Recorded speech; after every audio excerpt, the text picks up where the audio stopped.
BNITI के official YouTube channel पर आप लोग का स्वागत है। जैसा कि कल मैंने आप लोग को डीसी थ्योरी का पार्ट 1 पढ़ाया था, उसमें मैंने आप लोग को रजिस्टर के बारे में पढ़ाया था, ओम के नियम के बारे में बताया था, किरचॉफ के नियम के बारे में बताया था। तो आज डीसी थ्योरी का हमारा जो सेकेंड पार्ट है, सेकेंड पार्ट में हम डीसी थ्योरी को कंप्लीट कर देने वाले हैं। तो इसमें हम आज आप लोग को कॉम्बिनेशन ऑफ रजिस्टर मतलब प्रतिरोधों का संयोजन कैसे किया जाता है उसके बारे में बताने वाले हैं। तो प्रतिरोधों का जो संयोजन होता है दो तरीके का होता है। एक होता है सीरीज कॉम्बिनेशन ऑफ रजिस्टर, दूसरा होता है पैरेलल कॉम्बिनेशन ऑफ रजिस्टर। अगर हम सीरीज कॉम्बिनेशन ऑफ रजिस्टर की बात करें तो हिंदी में इसको क्या बोलते हैं, श्रेणी क्रम संयोजन बोलते हैं। और पैरेलल कॉम्बिनेशन ऑफ रजिस्टर की बात करें तो उसको हिंदी में क्या बोलते हैं हम लोग, समांतर क्रम संयोजन बोलते हैं। अभी हम आप लोग को फिगर के माध्यम से अच्छे से समझाने वाले हैं कि कैसे सीरीज कनेक्शन होता है, कैसे समांतर कनेक्शन होता है, उसके बारे में हम आपको बताएंगे। ठीक है, तो अगर हम सीरीज कनेक्शन की बात करें, सीरीज कनेक्शन की बात करें हम,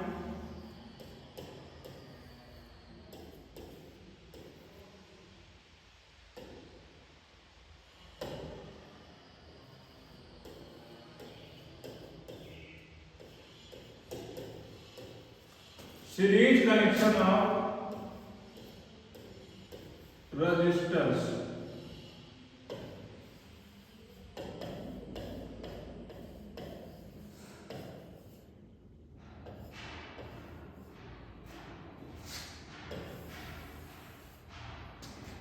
प्रतिरोधों का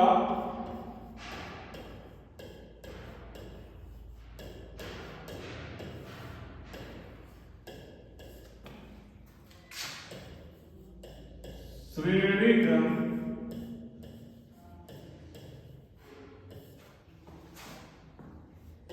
संयोजन।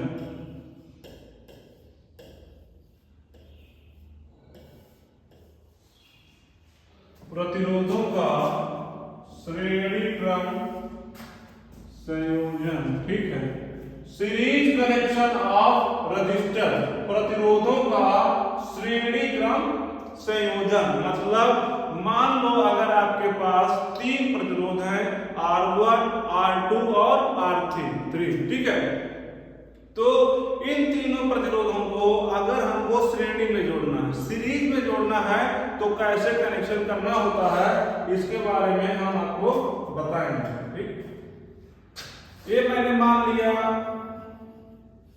R1 प्रतिरोध है, इसको मान लिया R2 प्रतिरोध है और इसको मान लिया R3 प्रतिरोध। ठीक, R1, R2 और R3। ठीक है, अब R1 का ये क्या है, पहला टर्मिनल है, R1 का ये क्या है, दूसरा टर्मिनल है। ठीक है, ये वाला R1 का पहला टर्मिनल है और ये वाला R2 का दूसरा टर्मिनल है। ऐसे ही R3 का ये क्या है, पहला टर्मिनल है और ये वाला क्या है, दूसरा टर्मिनल है। ठीक, अब हम क्या करेंगे, इसमें R1 प्रतिरोध का जो दूसरा टर्मिनल है R2 प्रतिरोध के पहले सिरे से जोड़ देंगे। ठीक, और R2 का जो दूसरा टर्मिनल है R3 के पहले टर्मिनल से जोड़ देंगे। ठीक, अब हमको दिख रहा होगा कि R1 का जो पहला टर्मिनल है, R3 का जो दूसरा टर्मिनल है, अभी ये फ्री है, इसको हम क्या करेंगे, एक सप्लाई से जोड़ देंगे। किससे जोड़ देंगे, एक सप्लाई से जोड़ देंगे। ठीक है, ये मैंने इसको क्या किया, सप्लाई से जोड़ दिया। अब यही कनेक्शन हमारा, यही कनेक्शन क्या कहलाएगा, श्रेणी क्रम संयोजन कहलाएगा। यही कनेक्शन क्या कहलाएगा, श्रेणी क्रम संयोजन कहलाएगा। इसी को हम क्या बोलते हैं, सीरीज कनेक्शन बोलते हैं। मतलब के R1 के दूसरे टर्मिनल को R2 के पहले टर्मिनल से जोड़ दिया दिया है और R2 के दूसरे टर्मिनल को R3 के पहले टर्मिनल से जोड़ दिया, उसके बाद बाकी जो दो टर्मिनल शेष बचे उसको मैंने सप्लाई से जोड़ दिया। ठीक, यही कनेक्शन क्या कहलाता है? यही कनेक्शन क्या कहलाता है? सीरीज कनेक्शन या श्रेणी क्रम संयोजन कहलाता है। अब इसमें हम देखते हैं कि आगे क्या होगा। अब मान लो इसमें जो करंट निकलती आई जो निकलेगी, करंट पूरे सर्किट में क्या होती है? पूरे सर्किट में समान होती है। R1 में भी आई करंट आएगी, R2 में भी आई करंट आएगी और R3 में भी आई करंट आएगी। उसके बाद इन तीनों प्रतिरोध से जो धारा निकलेगी, करंट निकलेगी, वो आई ही होगी। मतलब श्रेणी क्रम संयोजन में धारा समान होती है। ये चीज अपने दिमाग में रखना है कि श्रेणी क्रम संयोजन में, सीरीज कनेक्शन में धारा पूरे परिपथ में समान होती है। ठीक है, R1 में जितनी धारा आएगी उतनी धारा R2 में आएगी, उतनी धारा R3 में आएगी। अब अगर हम बात करें वोल्टेज का, वोल्टेज की अगर हम बात करें तो वोल्टेज क्या होगा? तीनों टर्मिनल पे अलग अलग होगा।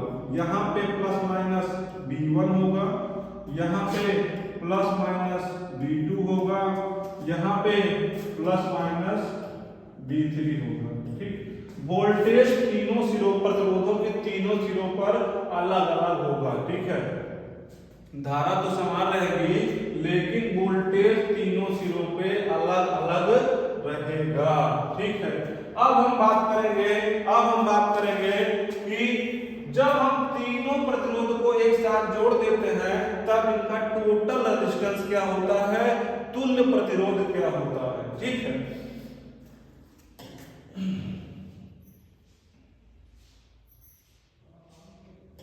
देखिए अभी मैंने आपको बताया कि जो एक टोटल वोल्टेज है V है, ये जो टोटल वोल्टेज V है, इन तीनों वोल्टेज के योग के बराबर ही होगा। ठीक है, क्योंकि ये जो टोटल वोल्टेज है यही तीनों सिरों पर वोल्टेज डिवाइड होगा। इन तीनों वोल्टेज को अगर हम जोड़ेंगे तो इस टोटल वोल्टेज के योग के बराबर होगा। तो V बराबर क्या हो जाएगा? V1 plus V2 plus V3। ये जो टोटल वोल्टेज है यही तीनों प्रतिरोधों के सिरों पर डिवाइड होगा। ठीक है, तो ये जो टोटल वोल्टेज है इन तीनों सिरों पर जितना वोल्टेज आएगा उसके योग के बराबर होगा। मतलब कि V बराबर V1 plus V2 plus V3 हो गया। कब मैंने आप लोगों को बताया था ओम के नियम से V बराबर IR होता है। क्या होता है? V बराबर होता है IR होता है। ठीक है, ये हो जाएगा V बराबर IR। ठीक है, V1 बराबर क्या होगा? इस V1 की बात हो रही है तो यहाँ पे करंट कितनी आ रही है? I, प्रतिरोध कितना है? R1। तो V1 बराबर क्या हो जाएगा? I into R1। इसी तरह से V2 बराबर क्या हो जाएगा? V2 की बात हो रही है, इसमें धारा कितनी आ रही है? I, और प्रतिरोध कितना है? R2। तो V2 बराबर कितना हो जाएगा? I इंटू R2 हो जाएगा। इसी तरह से V3 कितना होगा? I इंटू R3 हो जाएगा। ठीक, इतना समझ में आया आप लोग को? कितना समझ में आया कि कहां से आया है? ये जो V बराबर V1 plus V2 plus V3 कहां से आया? समझ में आया आप लोग को? समझ में आया नहीं आया? देखो फिर से बता दे रहे हैं आप लोग को कि ये हमारा क्या है? सप्लाई वोल्टेज है। ये क्या है? टोटल वोल्टेज है। ठीक, और यही वोल्टेज जो है इन तीनों सिरों पर डिवाइड हो रहा है, प्लस माइनस V1 के रूप में, प्लस माइनस V2 के रूप में, प्लस माइनस V3 के रूप में। ठीक, अगर हम इस V1, V2 और V3 को जोड़ देंगे तो इस टोटल वोल्टेज के बराबर हो जाएगा। ठीक है, इस टोटल वोल्टेज के बराबर हो जाएगा।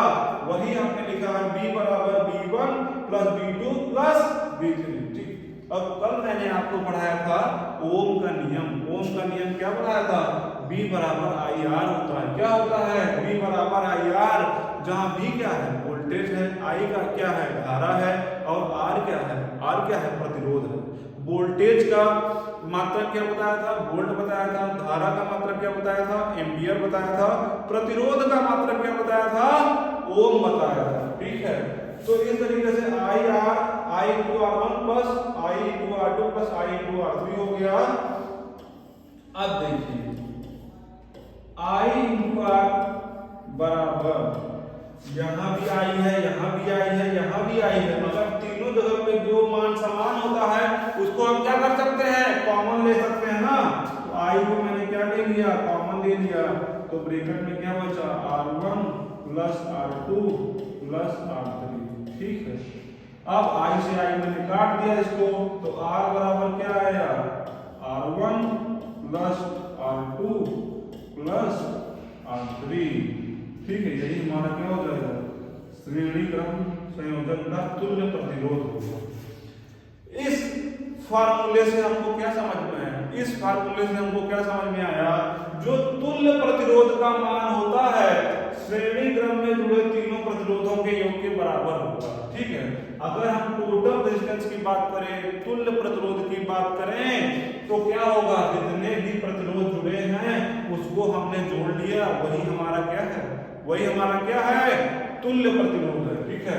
इसको आप लोग चाहे तो एक बार आप नोट कर लीजिए।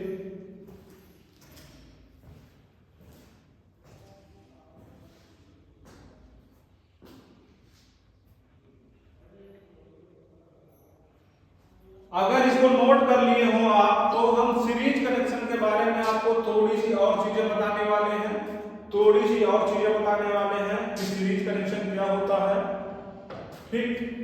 यहां से आप लोग थोड़ा सा और लिख लीजिए, श्रेणी क्रम संयोजन, ठीक, प्रतिरोधों का थोड़ा सा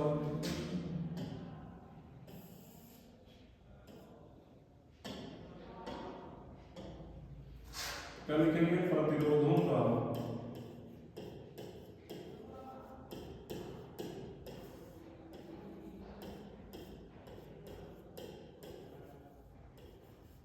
श्रेणी क्रम संयोजन, ठीक।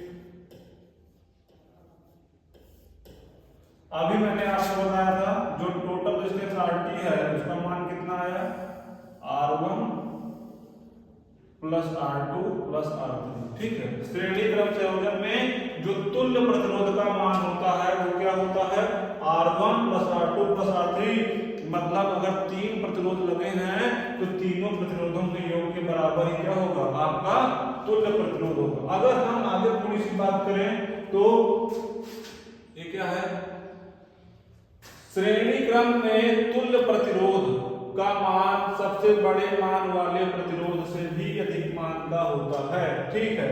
देखो ये क्या कह रहा है, मान लिया मैंने R1 R2 और R2 का मान सबसे ज्यादा है, इसका मान मान लो 2 है, इसका 6 है, इसका 3 है, तो जो तुल्य प्रतिरोध निकालोगे, तीनों को जोड़ रहे हो ना, तीनों को जोड़ रहे हो, तो जो तुल्य प्रतिरोध है वो सबसे बड़े वाले से तो बड़ा आएगा कि नहीं आएगा, बड़े वाले से भी बड़ा होगा। वही इसमें दिया हुआ है कि श्रेणी क्रम में तुल्य प्रतिरोध का मान सबसे बड़े मान वाले प्रतिरोध से भी अधिक मान का होता है।